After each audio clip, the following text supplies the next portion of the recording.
ఇప్పుడు మన question heroine గారికి అయ్యా ప్రొడ్యూసర్ గారికి.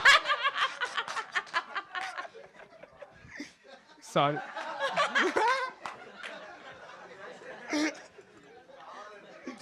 చాలా న్యాచురల్గా ఇస్తున్నాడు ఆయన. చాలా కాకపోతే ఆస్కర్స్ నిన్నే అయిపోయినాయి. చాలా న్యాచురల్గా చేశాడు. ఇందాక ఇది ఈవెంట్ ఇన్విటేషన్ రాగానే నేను స్పాటిఫై ఆటోమేటిక్గా నిహారిక అని వచ్చేసింది. అది యాక్చువల్లీ దేవశ్రీ ప్రసాద్ గారు ఊసరవెల్లి సినిమాలో తమన్నా కోసం రాశారా, ఆయన సబ్ కాన్షియస్ మైండ్లో నా కోసం రాశారా? ఇన్స్టాగ్రామ్ ఓపెన్ చేసి ఆ సాంగ్ కొడితే కింద ఫస్ట్ 25 నావే ఉంటాయి, దాని తర్వాత ఎక్కడో లాస్ట్లో. కింద కాదు, ఫస్ట్ మీద వస్తుంది. Okay okay, thank you. No but I actually genuinely like it. అందరూ వాళ్ళ మీద పాట వాళ్ళు చేయించుకుంటారు, నాకు అలా వచ్చింది. Thank you. కమిటీ గురాలు ఇట్ అయింది. శ్రీను, ఏంటి శ్రీను నన్ను క్వశ్చన్ అడిగితే వాట్స్ యువర్ ప్రాబ్లం? జెలస్సా నీకు? నీ మీద కూడా పాట ఉంది కదా అల్లుడు సీను అని. Thank you. ఈ విధంగా నాకు ఆ సాంగ్ని గుర్తు చేశారు.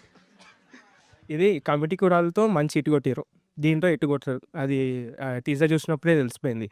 ఇది మీరు చూసినప్పుడు ఒకటే టెంప్లెట్ గుర్తొస్తుంది నాకు. వస్తారు ఇటు కొట్టారు రిపీట్, వస్తారు ఇటు కొట్టారు రిపీట్. అది క్వశ్చన్ ఏది ఉందా?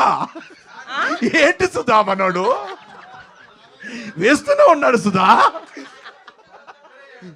వీళ్ళు నిమ్మకాయలు పాకెట్లా దేనికి అట్లా కలుపుతుండే పులిహోర అనేది పులిహోర అన్న బయట cringe అంటానన్న.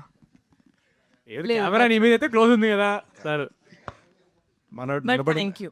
All the best to entire team. Success మీట్లో కలుద్దాం. Thank you Manoj. Hello hello. This is Jasmitha. And మీరు టీజర్లో లాస్ట్కి స్త్రీ అని అన్నారు కదా, అది కొంపతీసి గెటప్ సీన్ అయితే కాదు కదా? ఏమో చెప్పలేము. ఏమో గుర్రం ఎక్కడా వచ్చిందో అని. ఏమో ఆ గెటప్ కూడా వినేసారేమో. ఓకే. నిహారిక గారు, మీరు ఈ ఫిలిం ద్వారా ఏమన్నా నేర్చుకున్నారా? నేనా?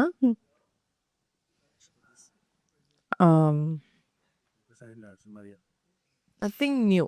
I did not learn anything new, but throughout అంటే లర్నింగ్ అది చెప్పాను కదా ఇందాక VFX గురించి. I think that is what I learned. Okay, అంటే వీళ్ళ దగ్గర నుండి ఏం వీళ్ళ నేర్చుకున్నారు? దగ్గర నుంచా?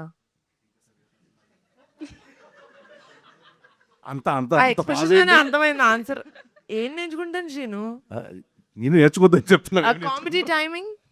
ఓకే, సరే, all the best. Thank phone చేసి ఏదో చెప్పించినట్టు ఉంది.